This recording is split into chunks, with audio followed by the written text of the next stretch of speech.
इसके बाद दोनों के बीच में डिफरेंसेस दिए हुए हैं, दोनों की मीनिंग यानी दोनों की डेफिनेशंस लिखना, एनी 3 डिफरेंस लर्न कर लेना। समझा मैं सारे देती हूँ। टूल्स क्या है? माइक्रो इकोनॉमिक्स के टूल है individual demand, individual supply. Macro economics के हैं एग्रीगेट डिमांड, एग्रीगेट सप्लाई। यानी एक व्यक्ति की डिमांड और सप्लाई की बात होगी माइक्रो में, सभी लोगों की एक साथ डिमांड और सप्लाई की बात, एग्रीगेट मतलब कुल मिलाकर, उसकी बात होगी तो मैक्रो इकोनॉमिक्स में। बेसिक ऑब्जेक्टिव क्या है इसमें कि it aims to determine price of commodity of और factors of production.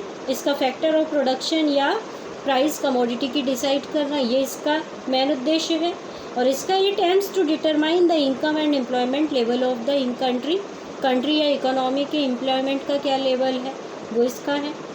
Degree of aggregation, it involves limited degree of aggregation. For example market demand is derived by aggregating individual demand of all buyers the particular market. इसमें degree of aggregation है, limited है, और इसमें highest degree है।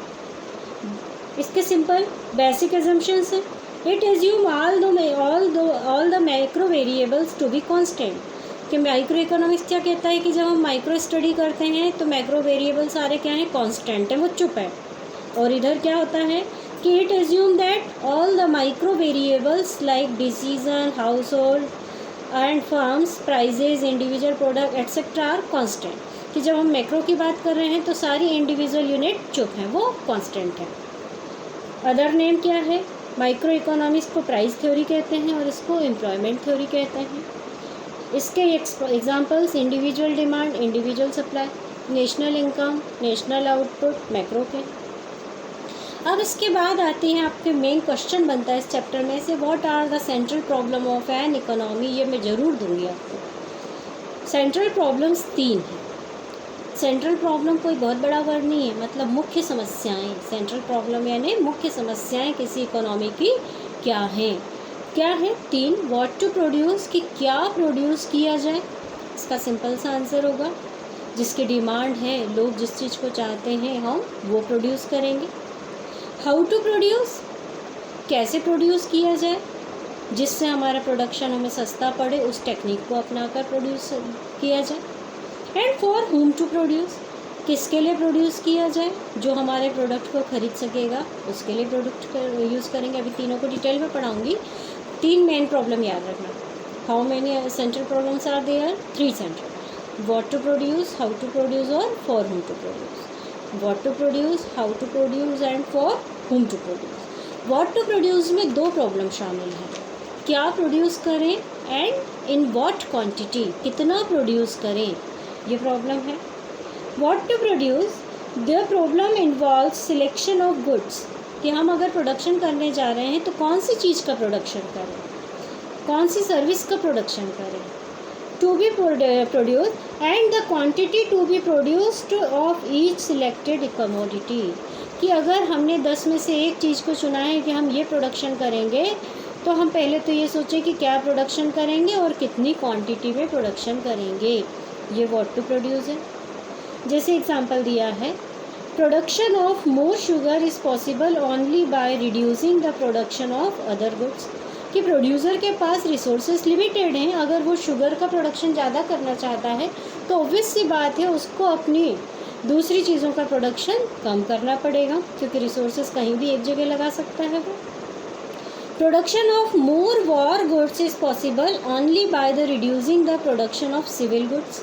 War goods यानी देश में जब युद्ध होता है तो उसके काम आने वाले साधन, जैसे अभी राफेल आया, वो टैंकर्स होते हैं, बड़े बड़े बम्स होते हैं, विस्फोटक सामग्री होती है, सब वॉर गुड कहलाता है। और दूसरा सिविल गुड्स यानी देश के अंदर लोगों के काम आने वाली चीज़ें। तो 2 प्रोडक्शन हो सकते हैं कि या तो हम वॉर गुड्स बनाएं या सिविल गुड्स बनाएं।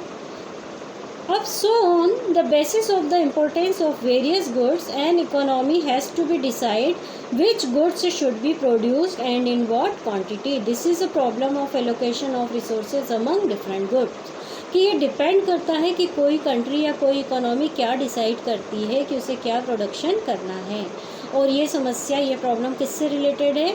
Allocation of resources among different goods, कि बहुत सारे प्रोडक्शन करने के लिए चीज़ें हैं, अब हमें चुनना है कि हम किस चीज़ पर अपने रिसोर्सेज को लगाएं, हम किस चीज़ का प्रोडक्शन करें। The problem what to produce has two aspect. इसके कितने एस्पेक्ट्स हैं? 2। What possible commodity to produce, कि हम कौन सी कमोडिटी प्रोड्यूस करें, और दूसरा हाउ मच टू प्रोड्यूस, और कितना प्रोड्यूस करें, कितनी क्वांटिटी में, जितनी डिमांड हो उतना प्रोड्यूस करें। क्या प्रोड्यूस करें? जिस चीज़ की डिमांड मार्केट में ज़्यादा है तभी वो बिकेगी, उसको प्रोड्यूस करें। इसके बाद दूसरा प्रॉब्लम होता है हाउ टू प्रोड्यूस, कैसे प्रोड्यूस करें। प्रोडक्शन करने के लिए बहुत सी टेक्निक्स हैं, हम कौन सी टेक्निक से प्रोडक्शन करें। तो इसका सिंपल सा आंसर है, जिस टेक्निक से काम करने पर हमारा प्रोडक्शन हमको सस्ता पड़ता है, हम उस टेक्निक से प्रोडक्शन करेंगे। There are 2 type of techniques are here, labour incentive technique and capital incentive technique. Labour incentive technique वो होती है जब मशीनों से नहीं, लेबर से यूज़ करवा के, लेबर से काम करवा के हम प्रोडक्शन बनाते हैं। तो जो देश ओवर पॉपुलेटेड है, जहाँ पर बहुत ज़्यादा जनसंख्या है, वहाँ पर कम रेट पर, लो रेट पर काम करने के लिए मज़दूर मिल जाते हैं। तो वहाँ पर वर्कर से काम कराना, यानी लेबर से काम कराना सस्ता पड़ता है। तो वहाँ पर लेबर इंसेंटिव टेक्निक अपनानी चाहिए। और कैपिटल इंसेंटिव टेक्निक ये होती है, जो देश पैसे वाले हैं, जहाँ पर गरीबी कम है, तो वहाँ पर कभी भी लो रेट में मज़दूर नहीं मिलेंगे। तो वो कंट्रीज़ क्या करती हैं, मज़दूरों की बजाय मशीनों से प्रोडक्शन करवाती हैं। तो मशीनों से प्रोडक्शन कराना उन्हें सस्ता पड़ता है। तो 2 तरह की टेक्निक हो गई। तो प्रोड्यूसर पर डिपेंड करेगा कि वो कौन सी टेक्निक अपनाए, लेबर इंसेंटिव या कैपिटल इंसेंटिव। थर्ड प्रॉब्लम है फॉर whom टू प्रोड्यूस, किसके लिए प्रोड्यूस किया जाए। This problem relates to the distribution of purchased goods and services among the individuals within the economy. कि ये प्रॉब्लम किससे रिलेटेड है? डिस्ट्रीब्यूशन ऑफ प्रोड्यूस्ड गुड्स, कि जिस चीज़ का प्रोडक्शन किया है उसका डिस्ट्रीब्यूशन या उस सर्विस का डिस्ट्रीब्यूशन अलग अलग लोगों में किस प्रकार किया जाए। Selection of the category of people who will ultimately consume the goods, कि आपके कौन ग्राहक होंगे। बहुत सारे लोग हों तो उन लोगों में से आपको चुनना कि आप किसको अपना प्रोडक्शन बेचोगे।